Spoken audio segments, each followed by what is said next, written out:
Have a good day mga boss. May cover up tattoo tayo ngayong araw. At ito nga, inumpisahan na natin. Alam niyo ba kung sino tinatatuan ko dyan? Isang mahiwagang alamat na walang pamagat. Isang team leader ng Longapo Food Panda. Yo! At hindi ko na i-mention ang name niya. Kasi alam niyo ba, sometimes minsan, ang buhay parang life. Kasi ang importante ay mahalaga. So, bahala ka na mag-isip. Panurin mo kung ano yung ginagawa natin. Di ba totoo yan? Alam naman ng lahat yan eh. Kasi nga nakikita nila eh. Tama na yung biro. Panurin nyo na lang kung ano yung kinalabasan. Kayo na pong bahalang humusga.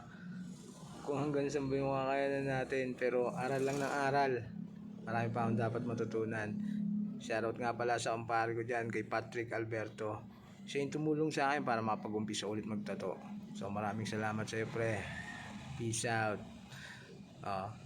Parit naman. Wala tayong customer review, client review. Kayo na mag-rate.